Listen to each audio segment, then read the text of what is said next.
पहलगाम आतंकी हमले के बाद पाकिस्तानी हुक्मरान भले ही भारत को गीदड़ भभकी दे रहे हों, लेकिन पाकिस्तान में कई ऐसे लोग हैं जो पाकिस्तान की शहबाज शरीफ सरकार और पाकिस्तानी सेना के चीफ असीम मुनीर को आईना दिखा रहे हैं। दरअसल भारत पाकिस्तान के बीच तनाव लगातार बढ़ता जा रहा है और जंग के बादल मंडरा रहे हैं। इस बीच पाकिस्तान से भारत के समर्थन में बड़ा ऐलान हुआ है। बता दें कि पाकिस्तान के खैबर पख्तूनख्वा प्रांत की एक मस्जिद से भारत के समर्थन में ऐलान हुआ है। खैबर पख्तूनख्वा की एक मस्जिद के मौलाना मोहम्मद रंगीला ने एक तकरीर के दौरान कहा कि मैं कसम खाकर कहता हूं, अगर हिंदुस्तान की सेना ने पाकिस्तान पर हमला किया तो हम उनका यानी भारत का साथ देंगे। मौलाना के इस बयान से पाकिस्तान में खलबली मच गई है। दरअसल खैबर पख्तूनख्वा में पाकिस्तानी सेना ने काफी जुल्म ढाए हैं, जिस वजह से खैबर पख्तूनख्वा के लोग पाकिस्तानी सेना के खिलाफ आवाज बुलंद करते रहते हैं। पाकिस्तानी सेना की क्रूरता के खिलाफ खैबर पख्तूनख्वा के स्थानीय लोग कई बार सड़कों पर भी उतर चुके हैं।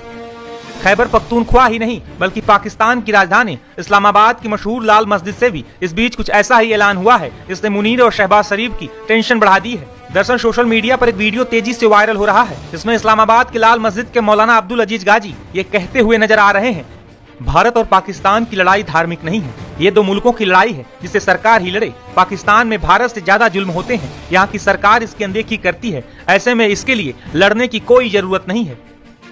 इस दौरान मौलाना अब्दुल अजीज ने लोगों से समझदारी बरतने की भी अपील की है। इस बीच भारत के रुख से पाकिस्तान में हलचल मची हुई है। भारत सरकार ने कई राज्यों को 7 मई को मॉक ड्रिल करने का निर्देश दिया है। दरअसल भारत सरकार की ओर से जारी इन निर्देशों की टाइमिंग काफी महत्वपूर्ण है। गौरतलब है कि पिछली बार ऐसी मॉक ड्रिल साल 1971 में आयोजित की गई थी। 1971 में भारत और पाकिस्तान के बीच 2 मोर्चों पर युद्ध हुआ था। इस युद्ध के बाद ही पाकिस्तान 2 टुकड़ों में बंट गया था और बांग्लादेश अस्तित्व में आया था। बता दें कि पंजाब में भी कई जगहों पर मॉक ड्रिल की तैयारी की जा रही है। इस वक्त हम गुरदासपुर में हैं, इंटरनेशनल बॉर्डर से महज कुछ मीटर की दूरी पर, और यहाँ पर पंजाब पुलिस, जिसे सेकंड लाइन ऑफ डिफेंस कहा जाता है, उसने भी अपनी तैयारी की हुई है। केंद्रीय गृह मंत्रालय की तरफ से मॉक ड्रिल करने के लिए कहा गया, और यहाँ पर हम आपको तैयारी दिखाते हैं किस तरीके से पंजाब पुलिस की तैयारी है। आप देखिए यहाँ पर सीमा के पास जो बख्तरबंद वाहन है वो यहाँ पर डिप्लॉय किए गए हैं, क्योंकि अगर इमरजेंसी होती है, कोई हमला होता है, तो पुलिस कैसे कानून व्यवस्था बनाएगी, कैसे लोगों को बचाएगी, उसके लिए आप देखिए ये एक बख्तरबंद वाहन है पंजाब पुलिस का, और ये आप अगर दूर से देखेंगे तो ये एक ट्रैक्टर नजर आता है, और इस ट्रैक्टर को बख्तरबंद वाहन में तब्दील किया गया है। मैं इसके अंदर भी आपको जाकर दिखाता हूं किस तरीके की तैयारी है। ये देखिए, ये आप अंदर से बिल्कुल बख्तरबंद है, किसी तरीके के गोलियों का, हथगोलों का या ग्रेनेड का इस पर कोई असर नहीं होता है।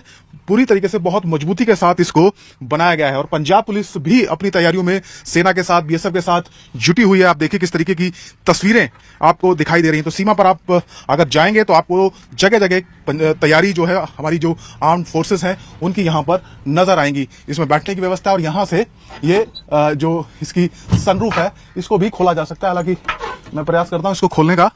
देखिए यहाँ से खुलता है, और अगर कोई हमला होता है या उपद्रव की स्थिति पैदा होती है तो फिर यहां से पुलिस मोर्चा संभालती है। तो इस तरीके के व्हीकल आपको दिखाई देंगे सीमा के आसपास, बॉर्डर के आसपास। गुरदासपुर जो कि इंटरनेशनल बॉर्डर के बिल्कुल करीब है, और यहां से कुछ ही दूरी पर फेंसिंग मौजूद है, और सेकंड लाइन ऑफ डिफेंस के तौर पर जो पंजाब पुलिस है उसकी तैनाती रहती है। तो उसके तहत आप देखिए पंजाब पुलिस की तैयारी यहाँ पर दिखाई दे रही है।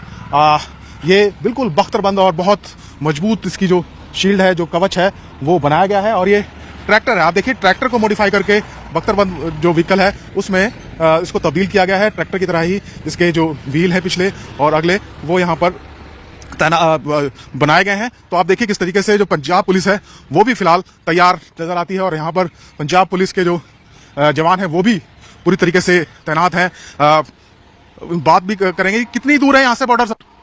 बॉर्डर है 6-7 किलोमीटर। तो आप लोग कितना तैयार हैं अगर कोई स्थिति होती है युद्ध की, या किस तरीके का माहौल अभी है, और अगर बनता है आगे भविष्य में तो पंजाब पुलिस कितना तैयार है? जो भी है जहाँ पर आता है उसको रोककर चेकिंग करते हैं कि जो होया आता है उसको रोककर।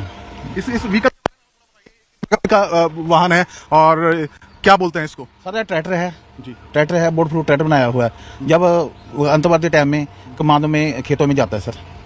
आतंकवाद की या कुछ उपद्रव की स्थिति होती है, कोई दंग, जो भी मोल होता है ना खराब, वहां जाता है। तो आप बिल्कुल पोजीशन लिए खड़े हुए, देखें यहाँ पर किस तरीके से पोजीशन लेकर जो फोर्सेस हैं वो पूरी तरीके से तैनात हैं। जिस तरह के जो माहौल बने हैं पहलगाम मैसेकर के बाद, भारत का रवैया बड़ा क्लियर है कि भारत ने उसका बदला पक्का लेना है और बदले में एक ऑप्शन वॉर की भी होती है और यदि वो वॉर की ऑप्शन एक्सरसाइज हो जाती है, अब अगर भारत की तरफ से कोई वार होगा तो पाकिस्तान भी रिटेलिएट करेगा और रिटेलिएशन के तरीके क्या हैं, वो हो सकता है आपके काउंटर वैल्यू या काउंटर फोर्स टारगेट्स पे करे या आपके शहरी इलाकों पे भी कोई मिसाइल गिर सकती है, कोई हवाई हमला हो सकता है, उसमें कोलैटरल डैमेज होगी और सिविलियंस की जान माल की नुकसान हो सकता है। और जब लड़ाई लड़ते हैं तो ये सिर्फ आर्म फोर्सेस लड़ाई नहीं लड़ती हैं, ये लड़ाई भारत के शहरी मिलकर लड़ता है और शहरियों का भी कुछ उसके रिस्पॉन्सिबिलिटीज होती हैं।